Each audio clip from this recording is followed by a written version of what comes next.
All right. So do you remember anything about prenatal care, like Yes, complications or anything? yes. Okay, so here's how it all started. Lucy was 6 months old. Lucy was what? And Lucy, as a baby, was still only between 5 and 6 months old. Okay. And so I didn't have any idea that I was expecting a gift. Because, you don't always, when you're nursing, you don't always have your period. So I didn't have any idea. But all of a sudden, when she was just about 6 months old, I started to not have any milk. And all the milk started to go away. So I started to have my suspicions. And I couldn't get enough milk to feed her. She was just hungry. So she was about 6 months old, so I had to start giving her formula.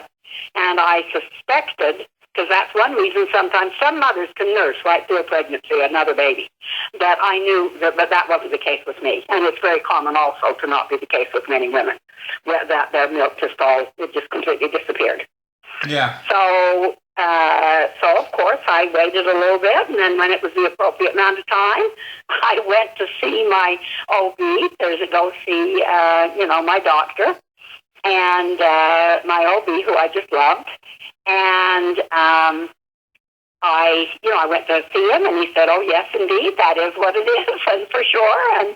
And everything was just, fine at that point. And of course, I had my prenatal vitamins I was supposed to take, which I did always.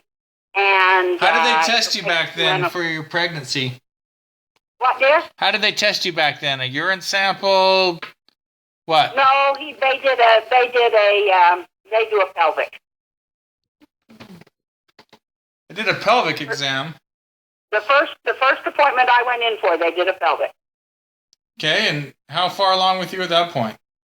Oh, gosh. I don't think I went in before maybe the very first time, maybe they didn't. I was thinking they did, but I think I went in just to be sure I was pregnant by about 2 months. By the second month, I think. Okay, so you were somewhere around 8 weeks, 9 weeks. Well, no, more than that. And 8 or 9 weeks. So how did they know that you're pregnant by a pelvic exam? Well, he must have taken a urine sample as well. So part of it must have been from a urine sample. I didn't take a home pregnancy test. Those weren't big things back then, and they weren't reliable. It wasn't like taking a home pregnancy test. If it showed that you were pregnant, necessarily wasn't always right. Or sometimes it would show you weren't and you were. And but I could, I just had that feeling. I could kind of tell. And so I think they probably did it with urine sample first. But then by the time I was about 3 months along, then he did a pelvic exam. Okay. Then after the pelvic exam, then all my future appointments every month were more on the outside, measuring and checking things out. It was only if you had a problem that they would go back in and do a pelvic exam, and I didn't have a single problem with my pregnancy with you. Did you have any special screenings or procedures or anything that you remember? No, absolutely nothing. It wasn't until... You had an ultrasound, right? I'm not even sure if we did ultrasounds back then. No, we didn't. We didn't do ultrasounds then. Okay. I was in 1977. They didn't do an ultrasound or anything like that unless you had an issue where they thought they had to. And so I didn't know clear up till I had you whether I thought I was having a girl or a boy. Okay. And I didn't know on Lucy either. So it was all just a surprise. But we had the names picked out in case it was either one. Well, we kind of had the names picked out. And then it became an argument over Edward Thomas and Thomas Edward. Thank goodness someone else won. Good grief. I always liked the name Edward. I thought it was distinguished and you could go, by Ed. And I'd always kind of liked that. But, anyway, it turns out you liked the one you got better. So, and I had been to the doctor just earlier that very day, me and Christy. because Christy was pregnant with Matt, and we had both been to see Dr. Johns that day. You guys had the same OB? And I had started, like I always do. Where did he practice out of? I always start to have a lot of false labor before I ever have the baby. The Braxton Hicks, and I always start to dilate before I'm ready to deliver. I always do. How far did you dilate usually? Well, they didn't call it Braxton Hicks so much, then they just called it false labor. Yeah. Well, how far did you dilate usually?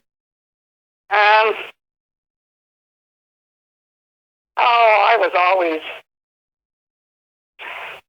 was always about a 3 or 4 before I ever even went to the hospital. Okay. And sometimes when I got to the hospital, I was almost a 6 on some of my babies. In fact, on Pam, I was so far dilated they couldn't take time to even. Back then, they used to prepare you. Back when I had the 4 older kids, is when they used to shave everything, your pubic hair and everything in the area, and they'd get you all ready. But when I got to the hospital with Pam, I'd had so much false labor before having her that the labor pains would get to be up 5 minutes apart constantly throughout the whole day, and then they'd stop. So when I got 5 minutes apart, I didn't think a thing about it. They still do shave you. I didn't call the doctor. And so finally, when they were starting to get closer than that, I finally called him, and he said, "How far apart are they?" I said, "Oh, about 3 minutes." And he said, "Get to the hospital." So we got to the hospital. That was mine? And while Dad was checking me in, they took one look at me and said, "No chance to prepare you," and wheeled me right into the delivery room. When Dad came upstairs from checking me in, she was already born. Pam? Yeah. Good grief. They didn't even... That's terrible. Okay, so back to me. Okay, so back to you. But let me just tell you, on almost every one of my kids, and my doctor knew this happened, but other people in the ward would in the maternity ward would never believe you. When you if they said you're 6, you're dilated to 6, you have a while yet, I'd say, "No, I don't have a while. I go from 6 to 10 like that." Hey, let me ask you something. So you said you and Christy both went to the doctor on the same day. We went to the doctor that day. Well, hold on. Where did you practice? I was dilated quite a lot. Where did he practice out of? Down, Mother, let me finish a question before you start answering. Where did he practice out of? Oh, he was at the Memorial Medical Center in Sugar House. Well, somewhere in Sugar House, okay? And then where I gave birth, you gave birth at the LDS hospital, right? Yes. Okay, so you went to see him. Did you go with Christy? Yeah, me and Christy went to the doctor together. Okay. And yeah, we went together.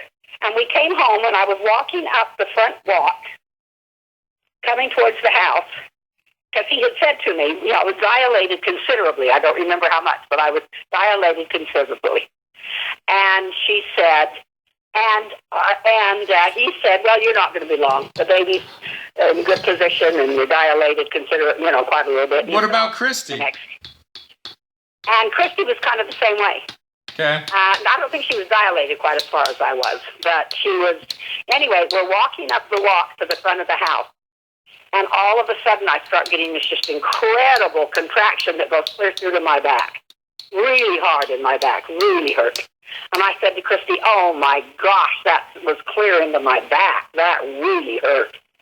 And she said, "Well, do you think this is," and I was like, "Oh my God, I think this is it. I think I'm starting labor." And she started to kind of laugh and said, "Oh my gosh, but then she left because she had brought me home. So then she left, and we were on Gilmer Drive, of course. Who'd she leave you with? She left, and I came in the house and was quite concerned because I didn't want to have you until Dad got home. And Dad was stuck in a snowstorm in Denver. So she just left you alone? No. My kids were all in the house. Everybody was there, the 4 big kids. Great. They were like 10. No. Wendy, I think, was 13 when you were born, wasn't she? 14 or something like that? She was 13, I think. Donna's 10 years older than I am. 12, 11, 10. Yes, that's right. Donna was 10, and Brian, 11, Pam, 12, Lucy, 13. Yeah. And, but I knew just starting like that. I mean, I never panicked when I was just starting. I always knew it would take a little while. Okay, so you start getting these contractions? So I'm in the house, but I'm having, I start having some contractions. So I'm upstairs laying on the bed. And the kids are checking on me to see how I'm doing. And I said, I'm just going to lay here and relax on the bed. Hopefully, maybe my contractions will calm down. Because I said, Dad cannot get home yet. I do not want to have the baby till he gets home. So I'm laying there, and I'm trying to breathe and do all the breathing people, because I'd never gone through the classes with the labor breathing and all of that. Hey, can I ask you how far along you were at this point? How many weeks? Like, was I early or late or what? We never used to pay any attention to weeks. No, I was right on time. And he was out of town? Yeah, we used to just say months. We'd say like 5.5 months or 6 months. Nobody paid it. They just never counted in weeks. Okay. Well, I know that sounds weird, but they just never did. Okay. And so I'm laying on the bed upstairs, and I'm just, praying that it won't get closer and closer. But they got closer and closer and harder and harder. And finally I thought, I was timing. And I thought, oh my gosh, these are coming really close together. I guess I better go to the hospital. So I called my mom and dad, and they came to the hospital and picked me up. Came to your house and picked you up? They came to the house and picked me up and got me to the hospital. And Grandma, and then they had stopped doing that kind of preparation. They didn't shave you anymore back when I had Lucy and you. And see, when I had the first 4 kids, your husbands weren't allowed in the room with you. It wasn't until I had you and Lucy that husbands were allowed in the room. Yeah. And there was a period of time during all those years when your husband couldn't be in the room with you when you delivered or anything because I guess too many husbands got lightheaded and all kinds of problems in the delivery room and all kinds of stuff. So they just had a policy for all the years, my older sisters and me and everything, for a long time. Your husband never got to come in. So it wasn't until I had you and Lucy. So that's why it was so exciting to have Dad in the room with me when I had Lucy. And, of course, hers was a long, long labor, and her labor was completely different than any of my other kids because she absolutely would not come out. She was comfortable and warm in there, and she wasn't going to move, even though I was dilated to a 10 and had been for hours. So it was crazy. Was she fat? Was she a big baby? What? Was she a really big baby? Yeah, she was big. How big? Almost 9 pounds. Oh, did she have gestational diabetes? No. Mm-mm. Huh. Didn't. She had jaundice, but... And you were able to do it vaginally? Oh, yeah. Huh. But they almost were going to take me as an emergency into have a C-section. So she wasn't like stuck in your pelvic bone or like shoulder stuck or anything like that? No, wasn't anything like that. She just wouldn't come down. And even though I'd been having hard labor, see, by then we had me attached to monitors. I didn't ever have monitors on my early kids because they didn't do that. So the first time I'd ever had a heart monitor we may have had a heart monitor on us, I guess, but we didn't have the monitor that was on the baby. You know what I mean? Yeah. So if a baby was in distress, you didn't know. And that's why a lot more babies died, like if they were strangled by the cord or something. Yeah, yeah. And when Jay Bryan was born, the cord was around his neck, and I was supposed to watch that birth, and they had the mirrors all focused for me, and when Dr. John saw that the cords were around his neck, he said, hold up a minute, hold it. He said, try not to, don't push or do anything, just hold it a minute. And he turned the mirror away, and he said, I'm sorry, but he said, the cord's around his neck, he's fine, but I want to take care of the cord, and so it'd be better if you're not watching. So we just moved the cord away. I don't think he told me why. He just moved the mirror away, and I said, actually, don't I get to watch? And he said, yeah, in just a minute. So by the time he brought the cord back, he already had Brian out. And okay, so I didn't really actually get to watch the coming out. And so back to me. So Grandma and Grandpa picked you up. Yeah, so they picked me up, and they take me up, and I'm explaining how Jay can't get home, and I hope it doesn't go too fast. So we get in there, and I had my dad, I guess, check me in, because it wasn't, such a big deal with all the insurance. They just took all your information and everything then. And I can't remember how we handled that. All I know is that I went on upstairs, and Mother came in the labor room with me. My mom, your grandma, Coleman. She came in the labor room with me. And And Pam's good friend Mandy Collis, her mother was like a midwife trained in the Bradley method. And the Bradley method is different than the other method where you are, all of that kind of stuff. So it's a breathing method? She was trained in the Bradley method where you learn to lay on your side and you relax through you just completely relax through all the contractions. Who's this? So, it was Mandy Collis's mother. Who the crap's that? Don't you remember Mandy Collis that was Pam's really good friend? No, so she's in the labor room with you? No, she's not. She's not. She wanted me to come take her course. But I never really did take her course, but she gave me some tips. She taught out of her house. But she told me how to do it and what to do. Okay. She said it'd be better if she came for a course, but I didn't. Dad didn't want me. He thought it was dumb. But as it turns out, it was really good because I remembered what she had told me, and so that's what I started doing. So you laid on your side? Here's the other thing. After I had Wendy, I never again allowed them to give me any kind of a shot to dull the pain after I got to the hospital. So you had all your kids natural except for Wendy? They used to like it. They used to like to give you a shot of, what is it they usually give you right at the beginning? Oh, gosh. You're talking about an epidural? I can't think what it is. But Are you talking about an epidural? No, not an epidural. No, the only one I had an epidural on was Lucy, and I wasn't scheduled for one. The only reason I had one is because she wouldn't come out, and they had to do something. I'd been at a 10 for hours with hard labor, and so they finally gave me an epidural because they said, you just can't go on like this. So okay, so anyway, you didn't have any pain medication with me? No. So you just laid on which side, your left side? I laid on my left side and just did my best, just relax, but it was making my mother nervous because she had babies back at a time when they used to, you used to be natural right up to delivery, and then you'd have some gas or, whatever. And some of the older kids had saddle blocks back when they were a big thing, and that kind of numbed you in the bottom, the bottom half. And I always got a shot, just as they gave me the episiotomy, a little shot to dull that spot there, like I said, except on Wendy. And they had to put me completely out because there was so much repair to do because I tore everywhere. And anyway, my doctor came to see me after my OB, and it wasn't Dr. Johns. It was another Dr. Tanner, who'd been the doctor for my two older sisters at that point. And the doctor had been called as a mission president, so they were gone off to Australia. And that's when I switched to Dr. Johns, and I stayed with him the whole rest of the time. I'll be honest with you, Mom, I don't know what you're talking about right now. Are you talking about my birth or whose? No, I was just telling you that was, you were asking, so you have all of them that way, and I was just explaining to you because I tore so bad with Wendy, they had to give me gas. Okay.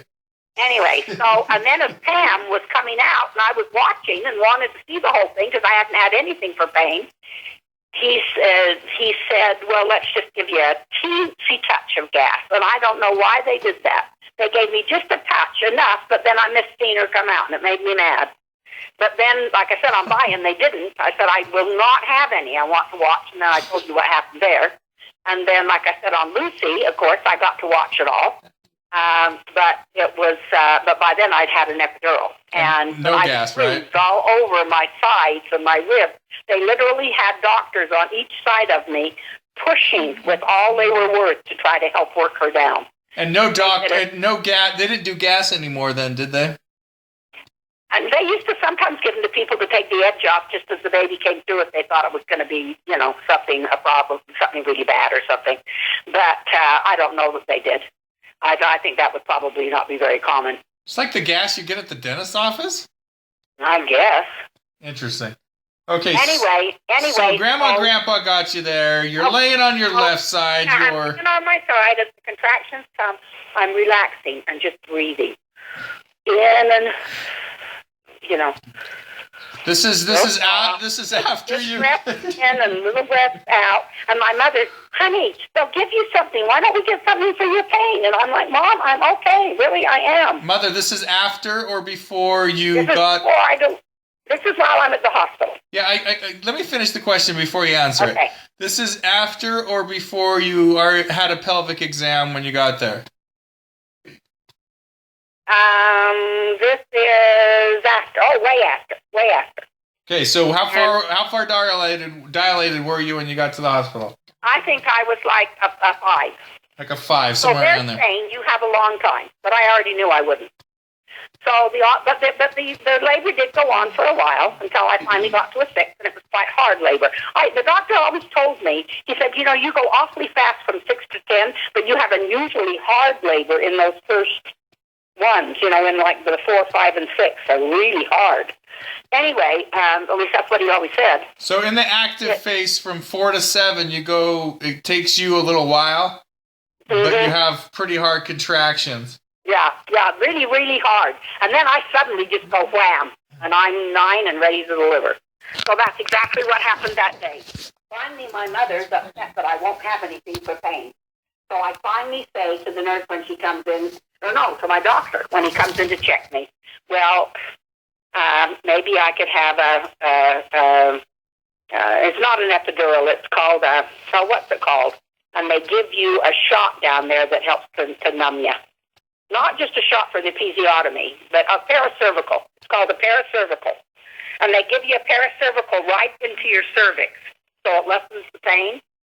But when he went to check to give me the paracervical to lower the pain, can't inject the cervix if you're already fully dilated. He said, I don't think there's enough to really put this in that I can dry. He said, but you really have practically no cervix left. And I wish he just said, so I'm not giving you the shot. But he gave me the shot, which always made me mad because after you were born, I had a numb left leg, and it drove me crazy. I had this weird numb left leg, and I'd never had anything like that before, so I was convinced it was because of that stupid paracervical. But I don't think it had time to take, because it didn't lessen the pain one bit. I mean, 2 seconds out, it seems like right immediately after that, they're taking me down to delivery. Okay, so... But my mom seemed to feel better thinking I'd had the paracervical. That would help me. Okay, so the doctor comes in. You're pretty far dilated. You don't remember how far, but pretty far. He gives you the paracervical. And then what? And then within he said, there's not actually no cervix left there. You're I don't remember how many he said I was dilated, but I was way up there. And he said, yeah, you always go fast at the end. So, like I said, he said, I can try and give it to you and see, but I don't think it's really going to take. And it didn't. And it wasn't 15 minutes when they were coming and taking me to delivery. And then wasn't Christy already delivering at that point, too? No, wait just a minute. So Christy's not at the hospital yet. So I go into delivery.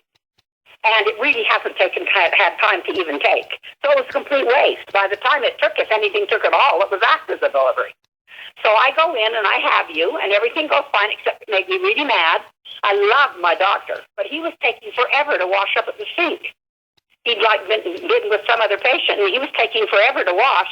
And I knew by then what it felt like when my babies were coming right through, and I knew you were coming. And and it was a nurse with a miss.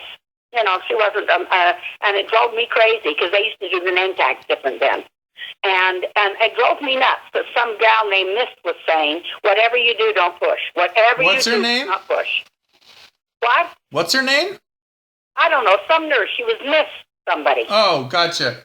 So she's telling you not to push. Like, yeah, and because you've had so many babies. But of course I didn't say that.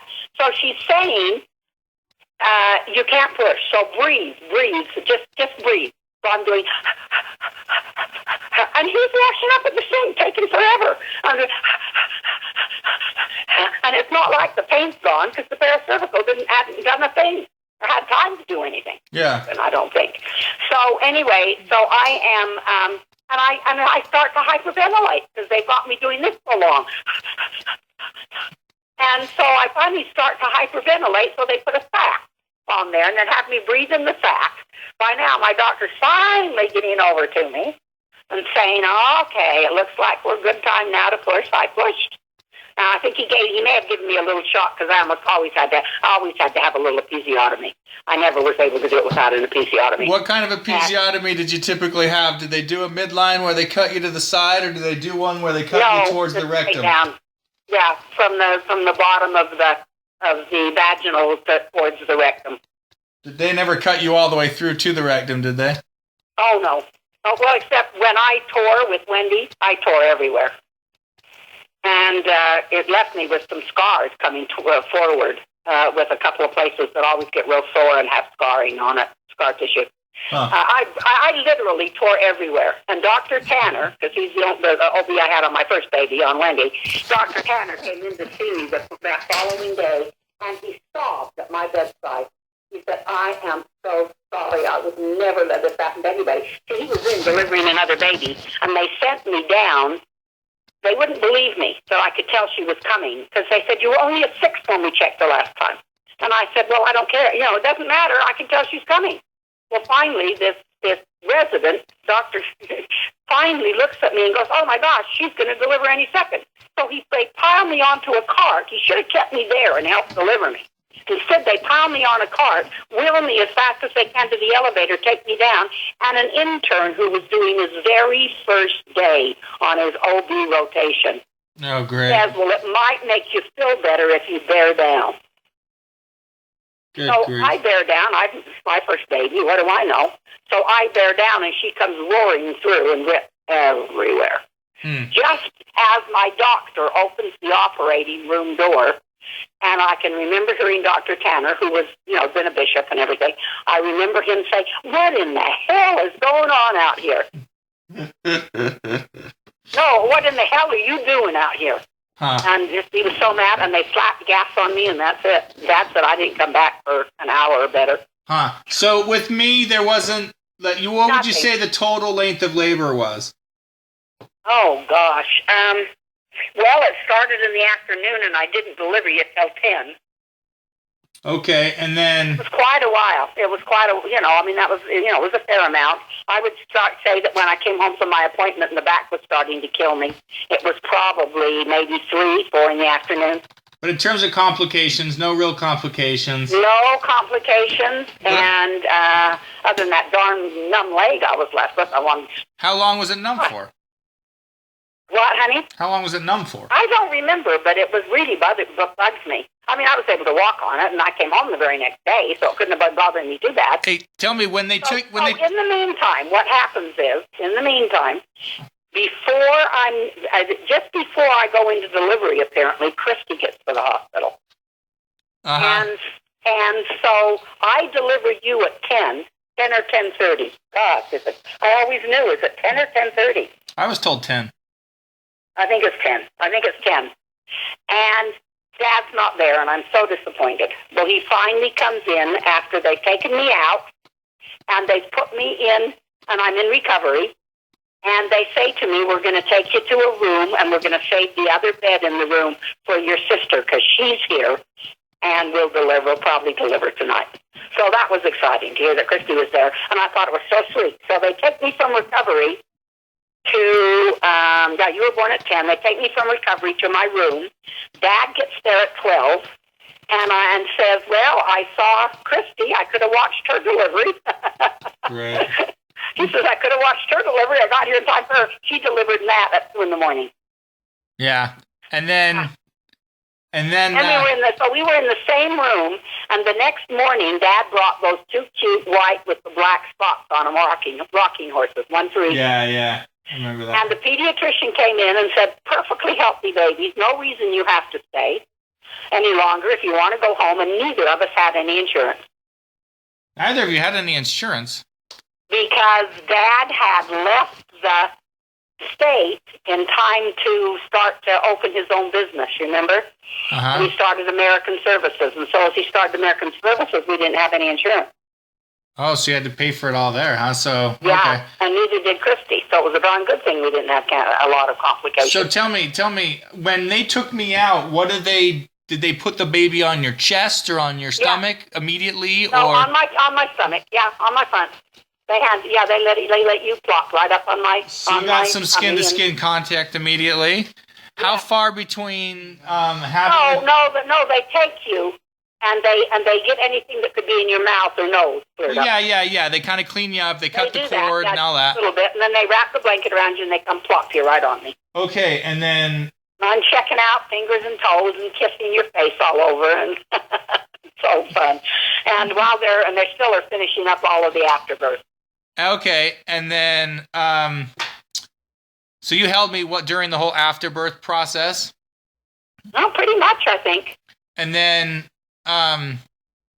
what was I going to ask you? Oh, how long until you tried to breastfeed?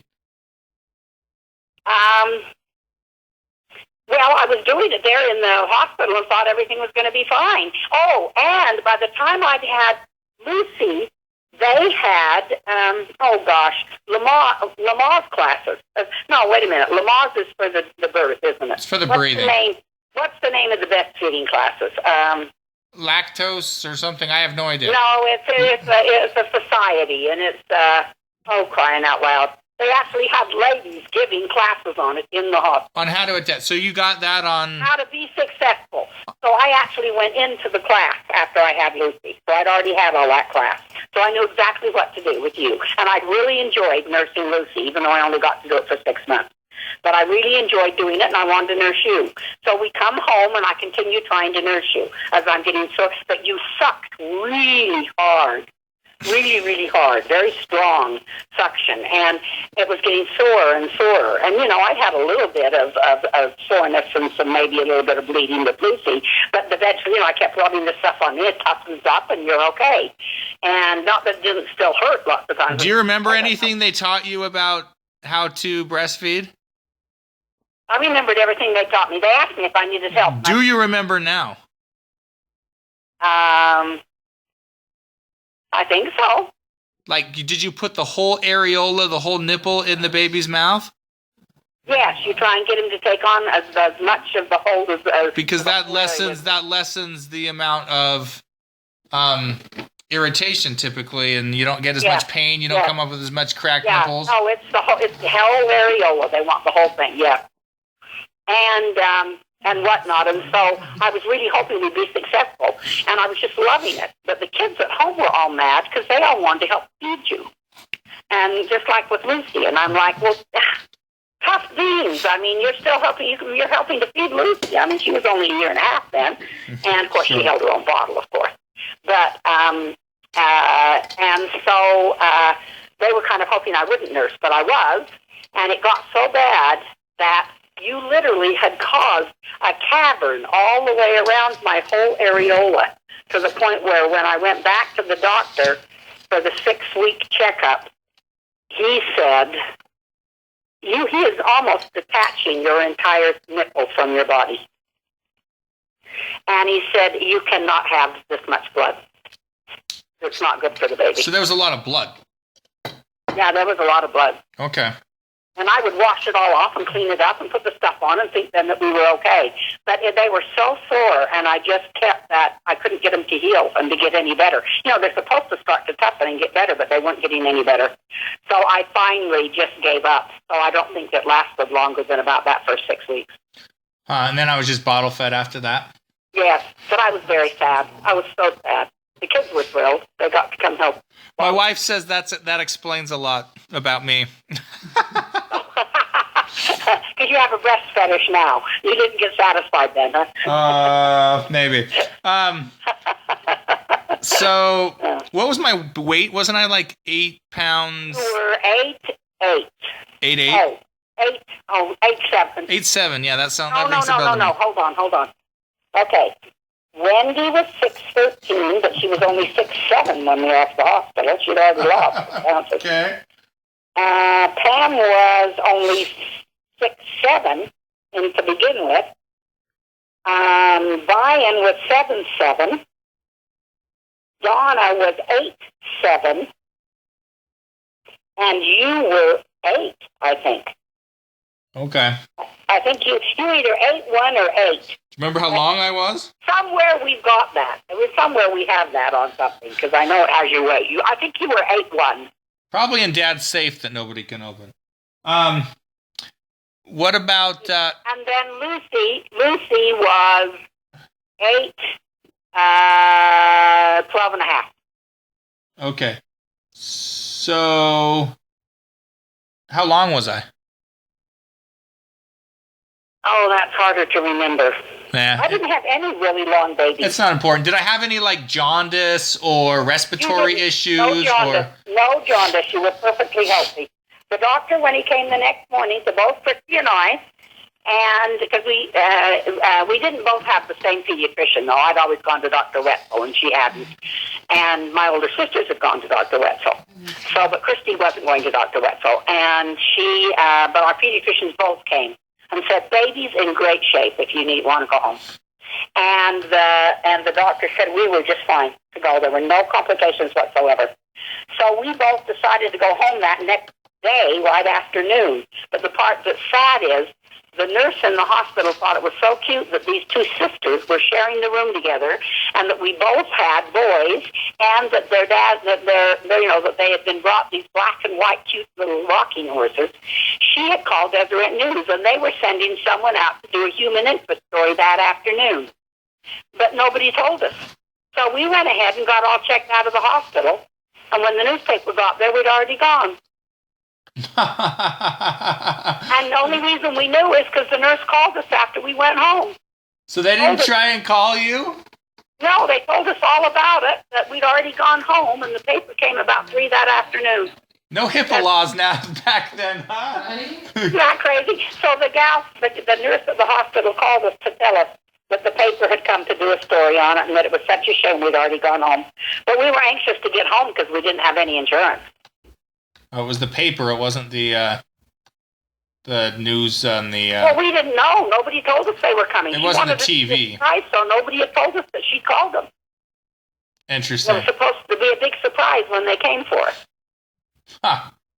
But you were easy. You were just a really, really cute, fun baby. I mean, I didn't have a single one of my babies, not a single child, that was really, really fussy as a baby. Wendy was a little teeny bit at first because she couldn't get turned around from night to day.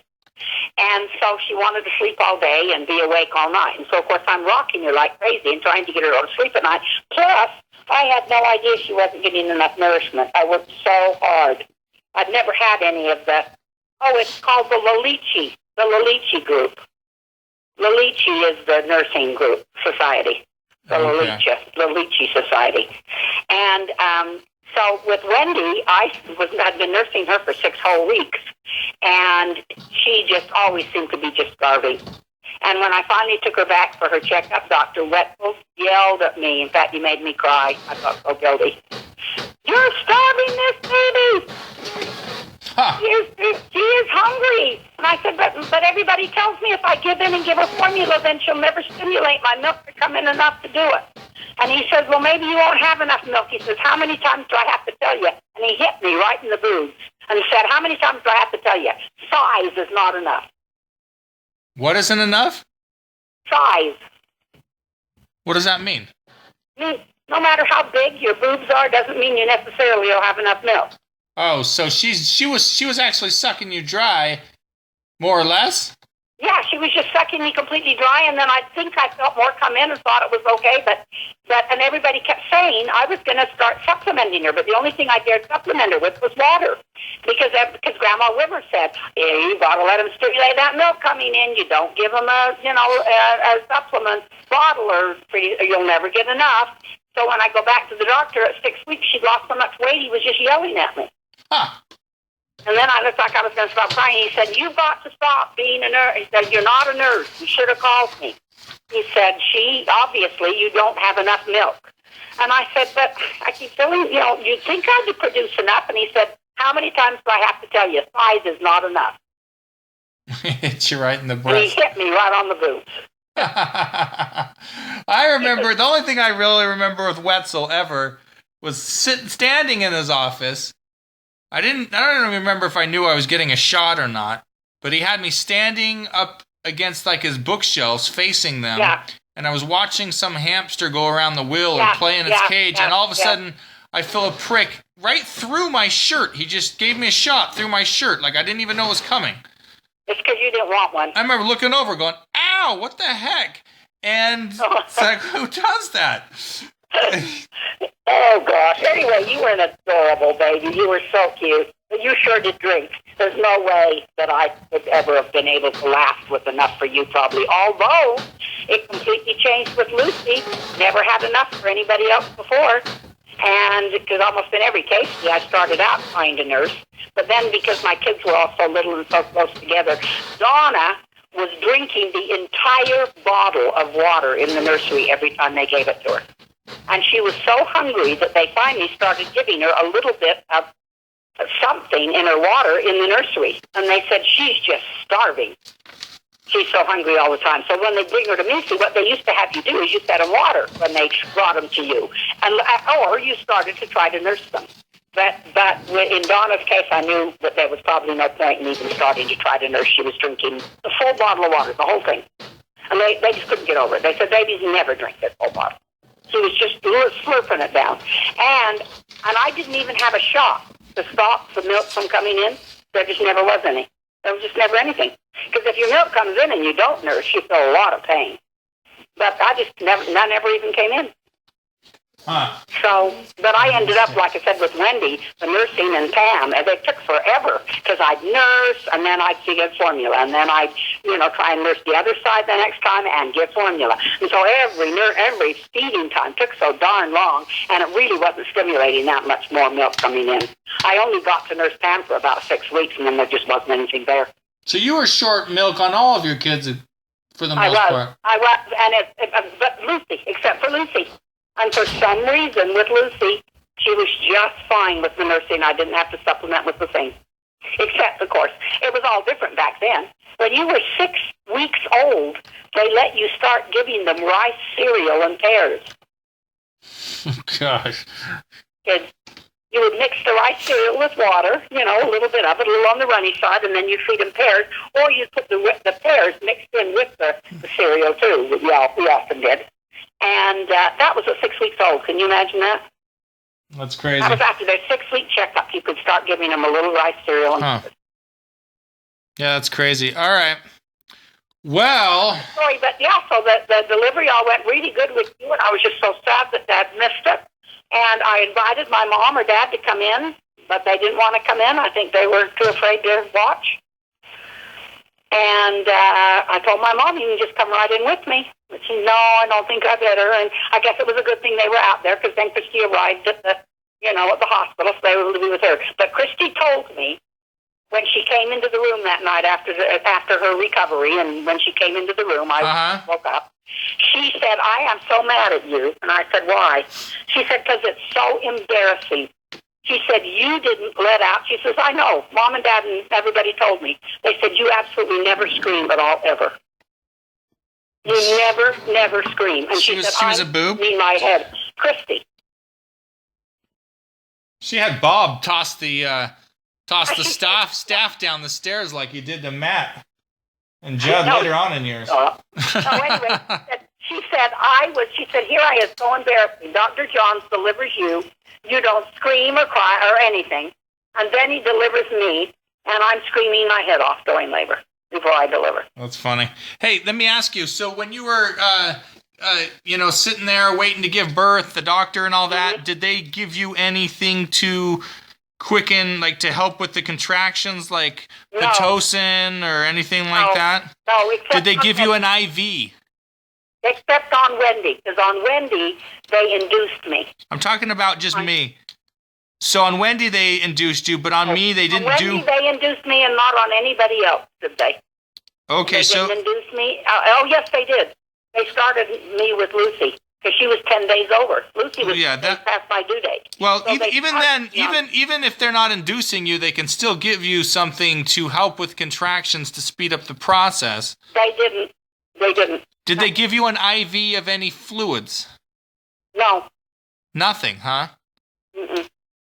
Interesting. Nothing. And then the only thing the nurses did was give you a pelvic exam, tell you how far dilated you were. Did the nurses even do that, or was it just the doctor?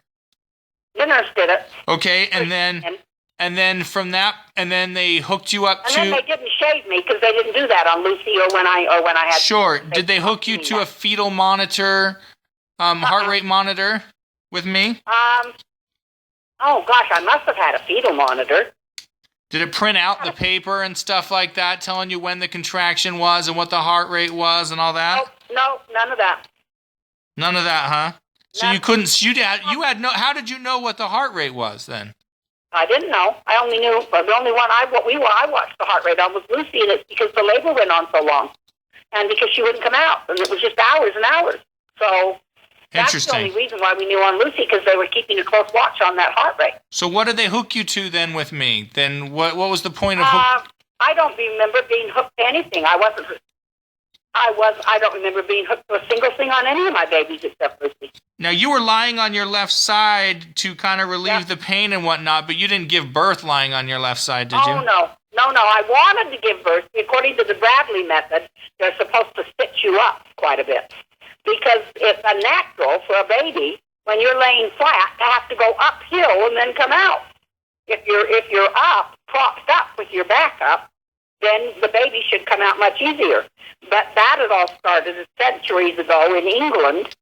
That had all started centuries ago when all the English ladies, long time ago, centuries ago, they used to sit on a birthing stool. Yeah, I know. Baby would be birthed and come through the birthing stool. Well, when the first time that one of the queens stopped doing that and they had her lay down and just have her legs up, then, of course, everybody thought that's how they wanted to do it because that's how royalty did it. So then everybody went to doing it that way, and it's stupid. So it just became the way they delivered for all these years, with ladies laying down. Sure. And finally now they were getting smart and discovering that people did better if they sat up some. So they did sit your bed up a bit. No, that was definitely part of the Bradley method, so I wanted to be raised a little, but because she wasn't in the hospital with me, I asked if she could come. I said to the gal that teaches the Bradley method, that's my daughter's mother, who is a midwife. I said she's actually studying to get her actual degree in it, but she teaches the Bradley method. She'd kind of like to come and be with me in the hospital. And he said, I think we'll do fine without her. So they didn't honor your thing there. They didn't have a lot of faith in those things quite yet. Then. So let me ask you, did they put like a pillow under your hip or anything like that, or? I had a pillow under my head, but not anything to prop you up. And they didn't have your husband come. Well, you don't always like pregnant ladies to lay flat on their back because of the response, because it can cut off the vagal response, which can then cut off the oxygen to the baby. Yeah.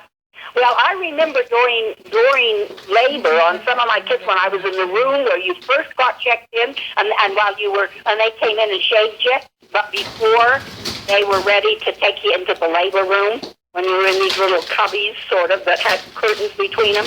I remember my bed being slightly elevated then because I remember leaning over and holding onto the bar on the side on the really hard contraction. You need more corn. But, so I do remember doing that. But on all my babies. And except, like I said, we didn't go into those rooms anymore once they weren't prepped. Well, that's true, we did. We went into the room, just wanted to check and see how far you were. But that was it. And then they pretty much put you right in the labor room. Okay. And I do not remember being elevated in the labor room. I remember having a pillow, but I do not remember being elevated at all. Interesting. And I probably wouldn't have wanted to be if I was laying on my side anyway. Did they do like the stirrups and all that? Not in the labor room, just in the delivery. But in the delivery, yes. Delivery. Yeah. Yeah, in the delivery you had the stirrups. But I just remember how darn mad I was that they were having me doing all that stupid breathing that caused me to caused you to hyperventilate because I couldn't see as good as you were born. It was making me mad. You know what I mean? It left me kind of dizzy, and I was kind of mad. I didn't ever say anything to my doctor, but I was mad. All right. But you came out, and you were just darling, and I loved it when they popped you on me. That is the best. But I was kind of disappointed that neither my mom or dad were in there. I'd always kind of wished that... See, my dad had never gotten to see any of his kids born. So he wasn't about to go in there. He didn't want to. And why didn't your mom go in there? And I don't know why my mom didn't go. I think it's because Christy had arrived by then, so I guess she thought she better go in and be with Christy in labor. And so it was just you... my mother that told Christy that she yelled and screamed and I didn't utter a peep. And it was just you? So it was just you and the staff there alone? No, I always felt like if you yelled and screamed, I always felt like it would make you it would take part of the energy that it took to relax with the contraction. And you tighten up if you're yelling and screaming, and that doesn't help your contraction. No, muscle. The more you tighten up your muscles, the less easy it is to get the baby out. Exactly. So even before I knew anything about the Bradley method, I still knew enough to know don't tighten. But I do remember doing that at first when I would lean over and grab hold of the bar on the side of the bed. Hey, let me ask you, what do you think by the time you got to the hospital and by the time I was born, how many hours went by? Or how much time went by?